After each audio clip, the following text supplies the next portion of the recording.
Macron rejects Trump's idea of Putin mediating between Israel and Iran. Trump and Zelensky reportedly may hold meeting at G7 summit and about pressure on Russia to secure a real ceasefire. The latest news next.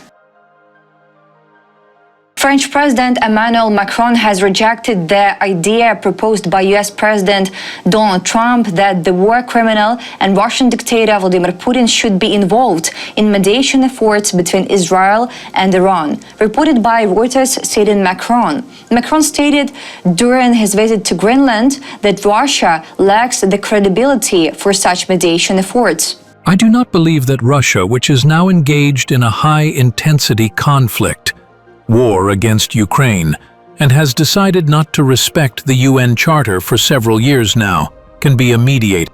How can anyone keep a straight face while calling Putin a man who raises cities, poisons opponents, and bankrolls terror far beyond his borders, a mediator? This is not peacemaking. This is letting the arsonist hold the fire hose while he lights the next match. Let's be clear, every time the world buys into this farce, it hands the Kremlin another tool to stall, deceive, and keep the war machine alive. In Ukraine today, maybe the Middle East tomorrow. Macron is right. Russia has zero credibility left. Giving Putin a seat at any peace table isn't diplomacy. It's surrendering truth for cheap illusions of stability, and the price will be paid in more smoldering cities and more grieving families. Wake up, world. Previously, Trump said he supports the idea of Putin potentially mediating between Israel and Iran. On the 14th of June, Putin and Trump held a phone call focusing on the escalation between Iran and Israel. Trump had said earlier that he was doing a lot to broker a peace deal between Tehran and Jerusalem. Iran has rejected the possibility of resuming talks with the US over its nuclear program, citing Washington's continued support for Israel. US President Donald Trump plans to meet with Ukrainian President Volodymyr Zelenskyy for bilateral talks on the sidelines of the G7 summit in Canada, reported by German TV news channel MTV with reference to a US government representative before the official start of the summit. It was noted that US President Donald Trump had planned to meet with Ukrainian President Volodymyr Zelenskyy for bilateral talks.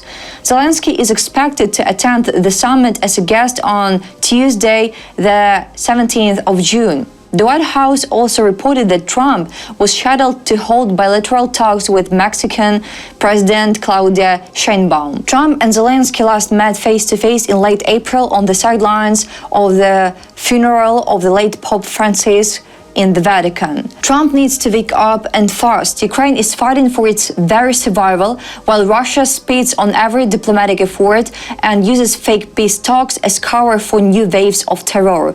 If President Trump truly wants to lead, he must stop treating Putin like a misunderstood negotiator and start treating him like what he is, a war criminal holding the world hostage. This G7 meeting with Zelensky is not just another photo op. It's a chance for Trump to prove he stands with freedom, not with tyrants. The stakes could not be higher. Every concession to Moscow buys it more missiles, more drones, and more innocent lives lost. Trump must open his eyes. Peace does not come from appeasing mothers. It comes from defeating them. Ukraine deserves a partner, not a backstabber. History is watching. Ukrainian Foreign Minister Andriy Sybiha has called for tougher energy sanctions against Russia after Russia bombarded Kremenchuk and ahead of the G7 summit in Canada, reported by Sybiha on X. Sybiha noted that the barbaric attack on Kremenchuk's energy infrastructure is part of Russia's campaign to bomb Ukraine's civilian energy infrastructure. In his opinion, Moscow intends to attack Ukraine's energy system while the world's attention is focused on the Middle East. This is especially cynical given Putin's ongoing attempts to imitate constructiveness toward U.S. peace efforts. In reality, he shows complete disregard for them by ramping up terror against Ukraine. He believes that Ukrainians' partner's strategy should be to deal a powerful blow to the Russian energy sector with devastating sanctions. Oil price cap of $30, new restrictions on Shadow Fleet and its captains, and other energy sanctions. Hit Putin where it hurts. This will advance, not impede, the peace process.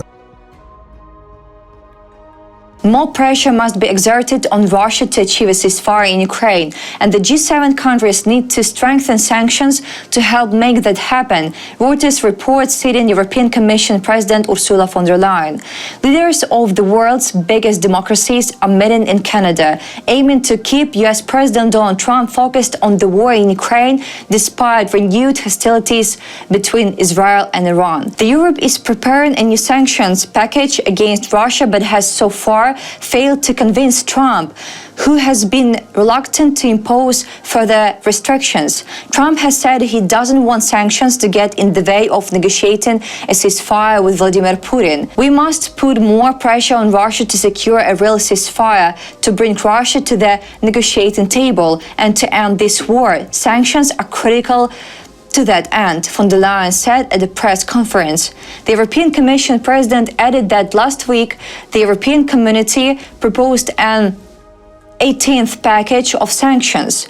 I will invite all G7 partners to join us in this endeavor. von der Leyen stated ahead of talks with the UK, Canada, France, Germany, Italy, Japan, and the US. Geoeconomics and geopolitics. Global attention has shifted to the Middle East, where Israeli strikes on Iran have raised the risk of a broader regional conflict. The resulting oil price spikes have intensified concerns over the global economy.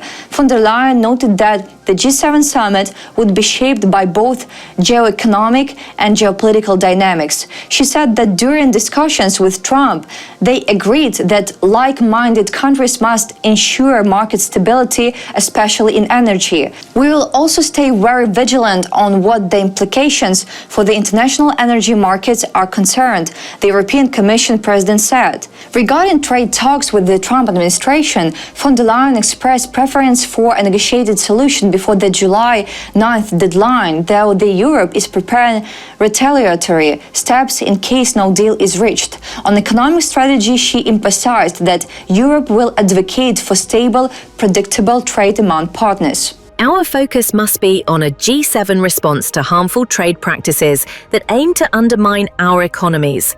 Economic security remains the top shared concern for all G7 members.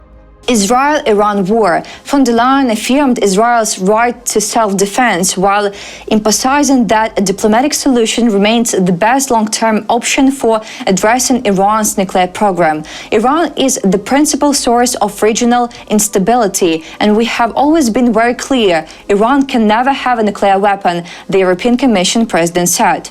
The recent events have underlined the increasing interlinks between the conflicts in Europe on one hand and the Middle East on the other hand.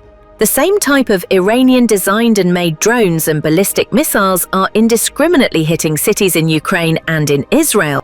Meanwhile, most G7 countries are prepared to lower the price cap on Russian oil, even without US support. The Europe and the UK are ready to lead the initiative and act independently. That's all for today. Thanks for watching this video, like and subscribe.